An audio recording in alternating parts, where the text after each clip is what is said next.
be a president for Democrats, Republicans, independents, for the struggling, the striving, the successful, for all those who vote for me and for those who don't, for all Americans together. Hillary Clinton accepts the Democratic nomination for President of the United States and lays out her policy priorities. Hello, I'm Anand Naidu in Washington, D.C., and this is The Heat.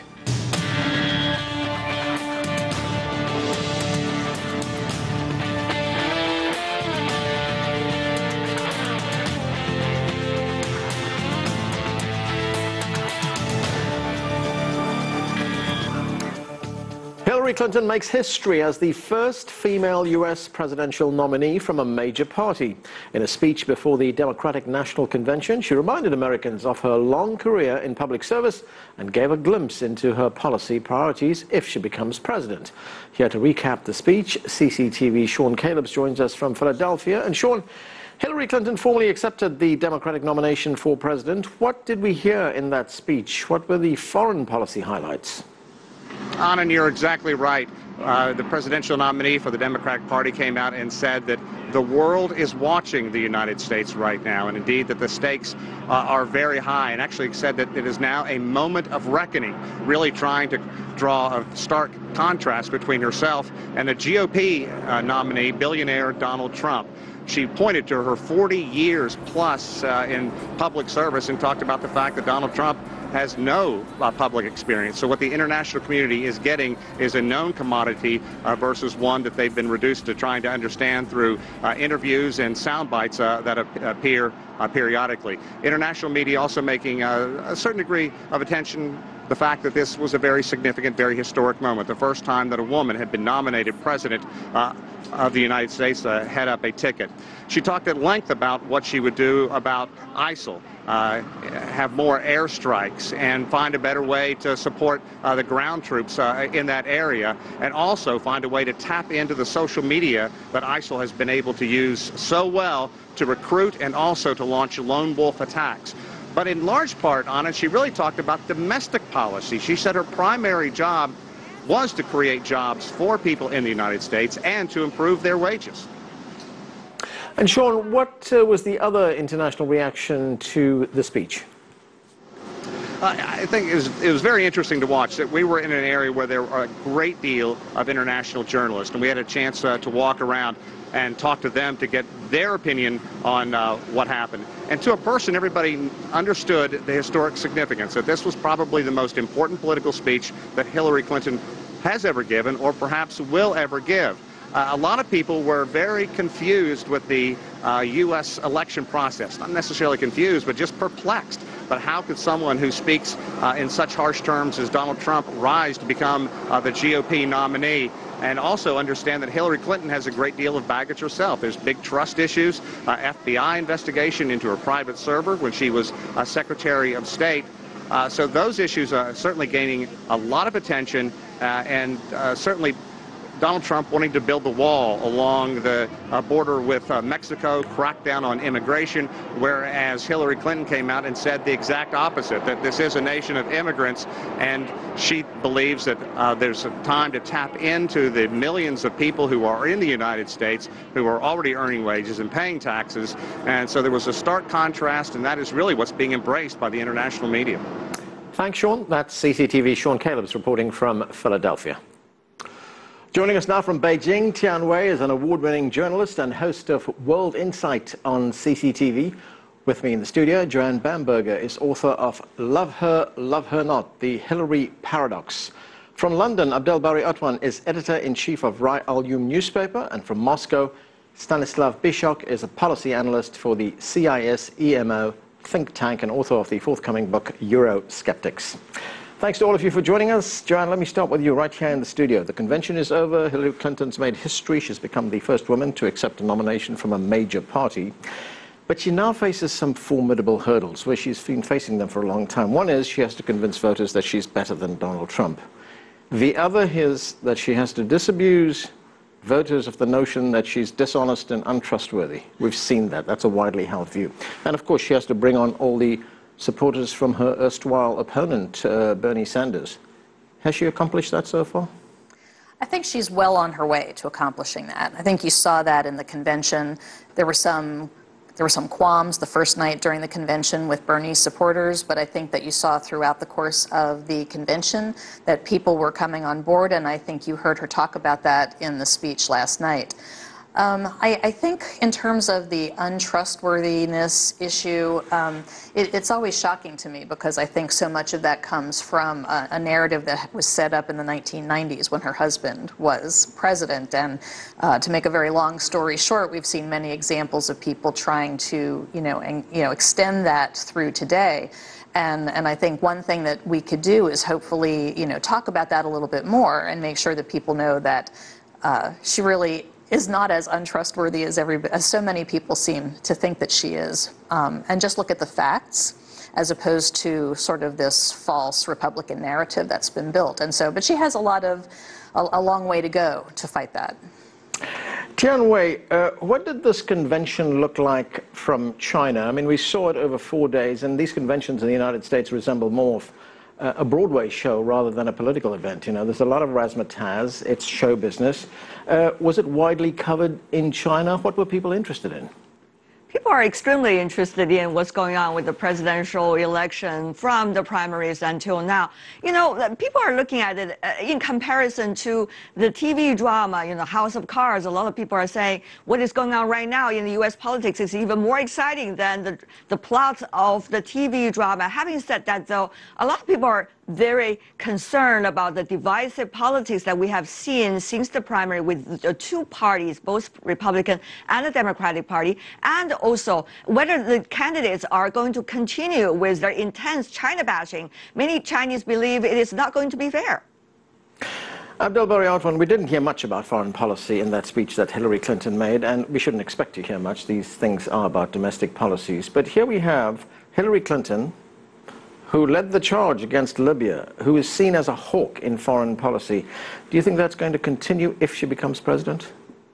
Well, actually, yes. Middle East is highly interested in the American presidential election simply because always, the American presidents are involved in the Middle Eastern politics. And I would say that, Middle Eastern people would love actually to be or to have the chance like American citizen to determine who is the president of the United States. Anyway, Hillary Clinton will be judged as the lady who actually committed a dreadful mistake in Libya. And when she was encouraging the intervention, American and NATO intervention in Libya, and when she also threatened actually to intervene, sent her military forces to Syria in the same time. So people will judge her as a hawk in the foreign policies. They still will look at her not as a president or the future president, but as Hillary Clinton, the foreign minister, who was actually even encouraging, she was accused of encouraging the Libyan to execute Muammar al-Gaddafi of Libya. And we had President Obama himself saying, intervention in Libya was his biggest mistake, and he regretted that. So people will look at it, will look at her from that angle. Is she going to be a hawkish when it comes to the Middle East? Is he going to confront the Israeli? If he is going actually to take their sides on the Arab-Israeli conflict and actually not to resume the political process there, the peaceful process there?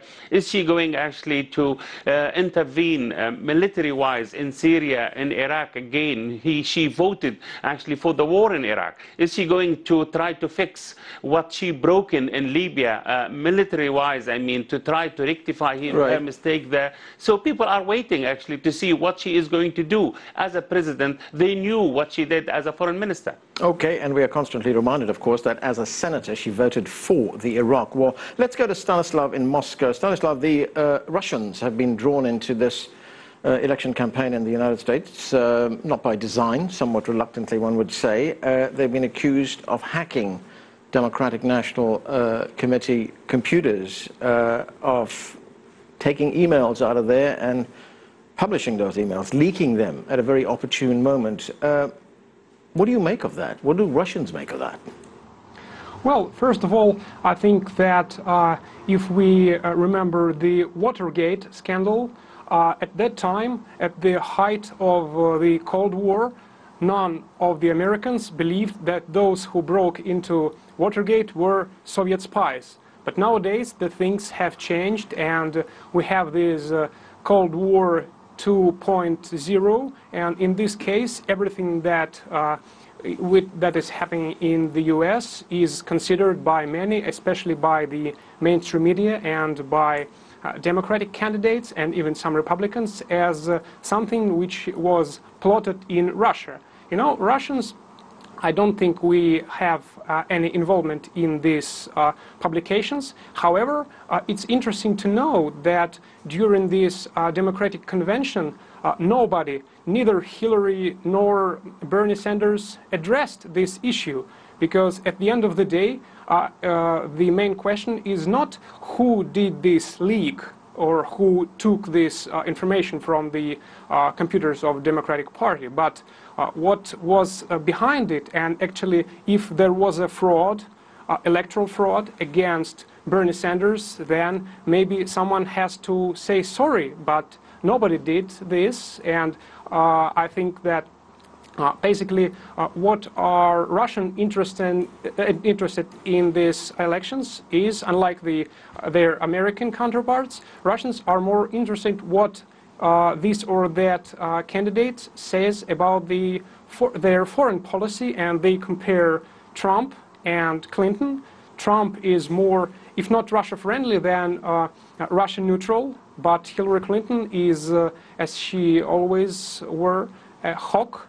And she said just yesterday that if there is some conflict between Russia and American allies in the Baltic states, then America should intervene. And actually, Russians are, so to speak, not that happy with this candidate. Okay. Joanne, before we get to the next question, let's listen to part of Hillary Clinton's speech from Thursday night. Let's watch. Freedom and equality, justice and opportunity. We should be so proud that those words are associated with us. I have to tell you, as your Secretary of State, I went to 112 countries. When people hear those words, they hear America. Do you believe that to be the case, that when people around the world hear the words freedom, justice, liberty, democracy, etc., they hear America? I think absolutely. I mean, that's, you know, what our country has been based on since its founding. And I think given what she tried to accomplish as Secretary of State in terms of visiting other leaders, building diplomatic relationships, advocating for women and girls' economic issues around the world, and for many women and girls around the world, economic security means liberty because it gives them more flexibility, more empowerment in their lives. So I do think that. And that's not to say that America is perfect. That's not to say that Hillary Clinton is perfect. But I think given our track record in terms of what we have tried to do, notwithstanding our mistakes, that people do see that. And I would just say one thing on the DNC emails. I mean, in terms of Russian involvement, you know, the FBI has said conclusively that the information came through servers there. Now, who was in charge of them, who made that happen, you know, that's all still to be seen, but I think those are questions to look at. The DNC, particularly Hillary Clinton's campaign manager, tells us that experts have told the DNC that it was the Russians. They have not named these experts yet? Well, I was under the impression that the FBI has also confirmed that. So, and I would imagine that the FBI would not release those names. And they've produced evidence to show that the Russian government was involved? They said that came through Russian servers. They didn't say the Russian government. Well, that's still to be seen, but one has to ask. Okay. And let me just get to what you were saying earlier on about you know, equality, justice, and freedom. Abdel Bari Atwan, when people in the Middle East hear these words, do they think America? No, they don't believe America at all. I believe, you know, the people actually lost trust in the United States. They believe, actually, they let them down. They were actually behind the destruction which took place on the Middle East when they invaded Iraq. And also, many people believe that Daesh, or the Islamic State, is actually the invention of the United States, because this is the outcome of the invasion of Iraq and, you know, the dissolvement of the Republican guards of Saddam Hussein and the Iraqi army.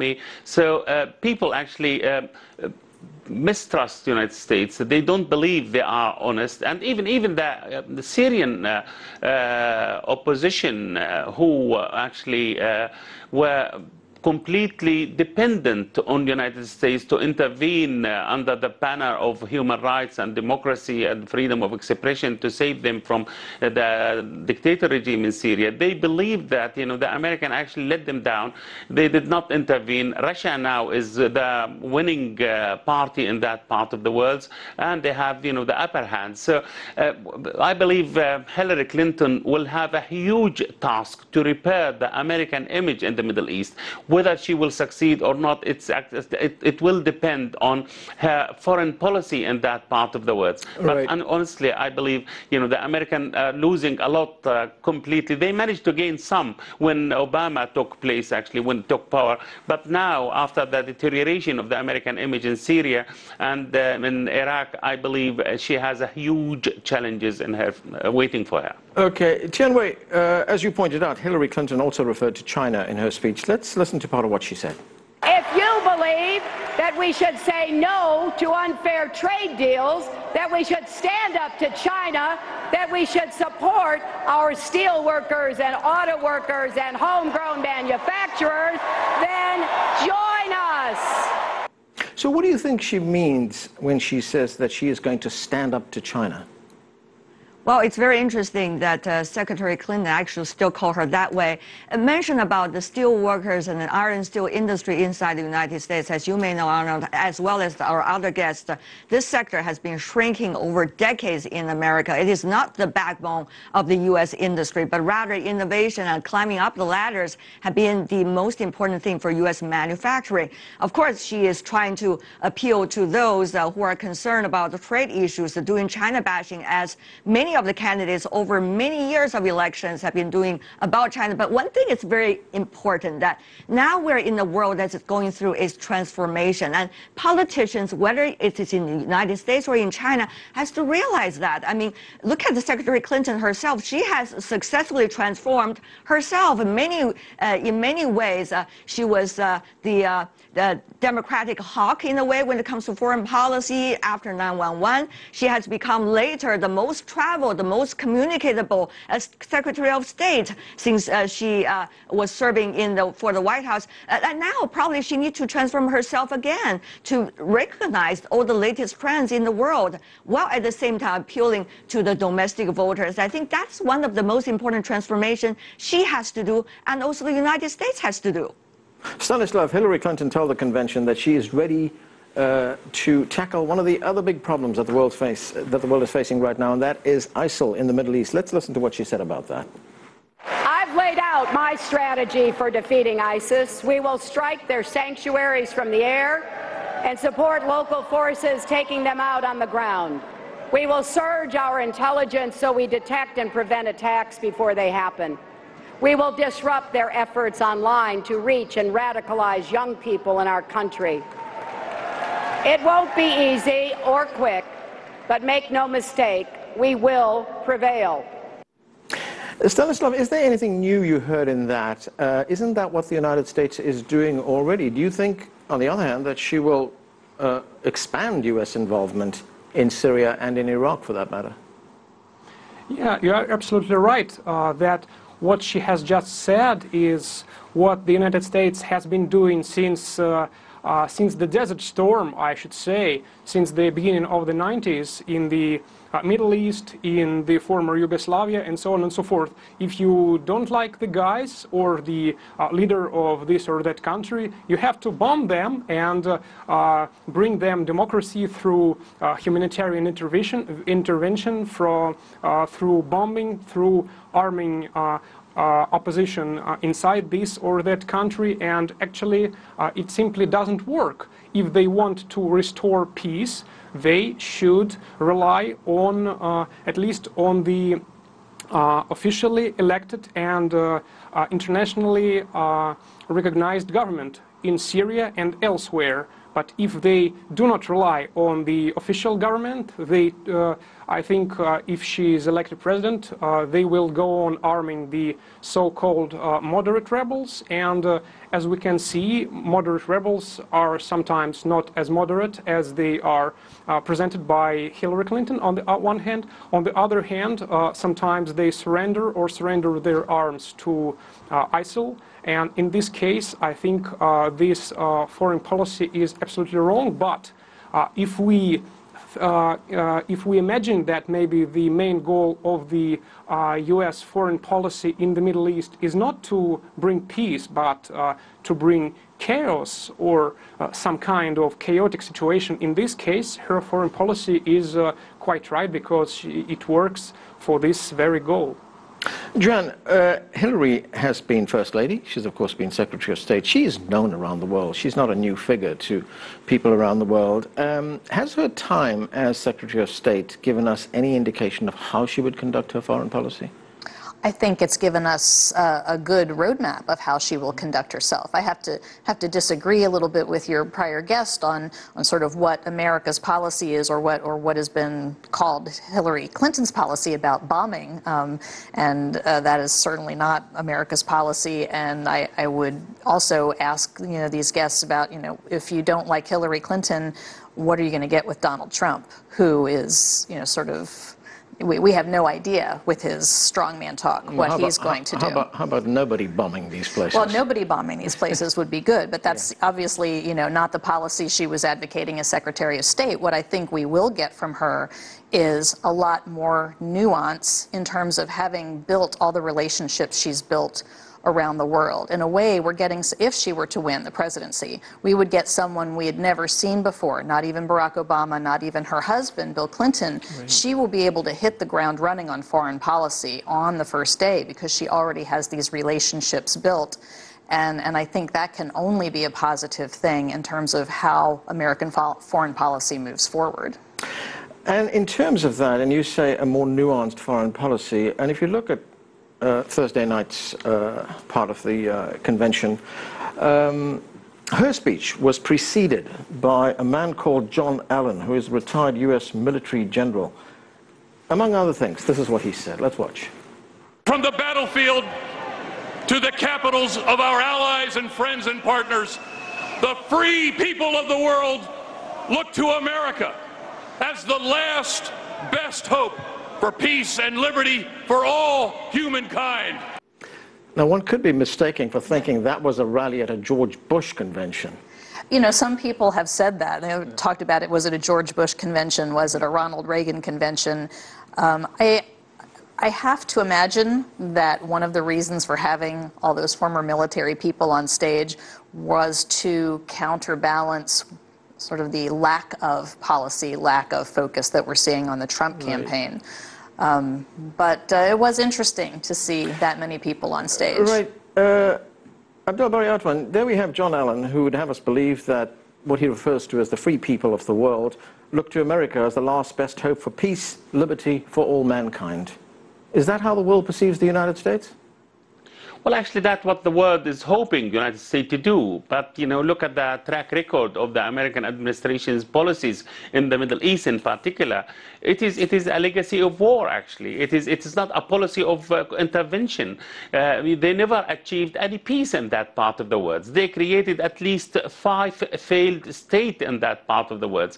Hundreds of thousands of people were killed, whether in Iraq, in Yemen, in Syria, and in Libya, because of these actually military interventions. So the problem is, yes, we love the United States to be actually a police, the one who sides with peace. Look at the Arab-Israeli conflict, for example. Obama invested a lot of efforts there, but what's the outcome? It's completely zero, nothing at all. He never managed to stop a single Israeli settlement in that part of the world. He never actually managed to create the Palestinian independent state he promised the Palestinian people that he will achieve. And the same thing in Libya, for example. Libya now, after the American intervention, is a failed state. It is actually the Al-Qaeda, the Islamic State, managed to actually establish their bases there. The same thing in Iraq. Look at Iraq after 13 years of the American intervention, military intervention there. It is a chaos. It is a bloodshed. It is actually militias, bloody militias, car bombs. So yes, they are talking about peace, but we don't have peace in that part of the world. We have wars. This is the problem. We thought maybe that George W. Bush will be the last American who will actually intervene in that part of the world, and the other American will rectify it. I'm afraid, Hillary Clinton, who actually criticized Obama not intervening in Syria, not sending his B-52 to bomb Syria, she actually could be the president. Is she going to repeat the same legacy of George Bush under the Making America Great, for example? Is she going to bomb Syria and Iraq and other Libya again simply because she threatened to root out Islamic State or ISIS from that part of the world? We don't know yet, but we are really scared at that part of the world. The choice is between hawkish Hillary Clinton or actually Trump, who is actually banging the drums of war and saying, I want to make America great and I want to intervene here, I want to bash here. So this is the problem. Honestly, I'm not confident that it will be a peaceful policies or peace on the world and also on the Middle East in particular. Okay, Tianwei, I know this is a tough question, but whom do you think the Chinese would prefer to become president in the United States? It is a tough question. You know how to ask a tough question, I'm afraid. But the thing is, on the one hand, people were surprised by the level of temperament by one of those could become a presidential candidate, Donald Trump. On the other hand, the Chinese people, many of them are not necessarily feel very close to what the foreign policies were when Secretary Clinton was serving for the White House. One thing is very interesting now. We've seen the two countries, the United States and China, under the Democratic leadership over the past 8 years, not necessarily going ever closer toward one another, even though it is extremely important. For example, you got the South China Sea. Some people describe it as a proxy conflict between China and United States. Whether you believe it or not, that's one issue. However, you do see things are boiling over there, despite of the fact there has been a communique between China and ASEAN countries over the past few days, which is helpful. On the other hand, you also see the Korean Peninsula.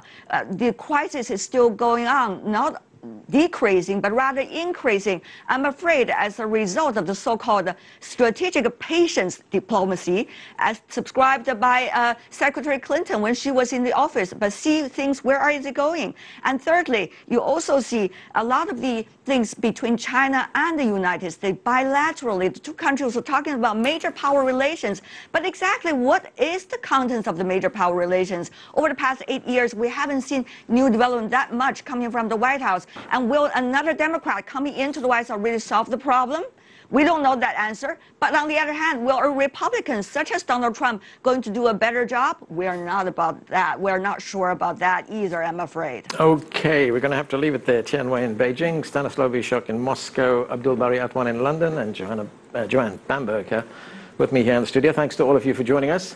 That's all we have time for, but the conversation continues online. CCTV America is on the campaign trail for this election. Follow our coverage on our website at cctv-america.com.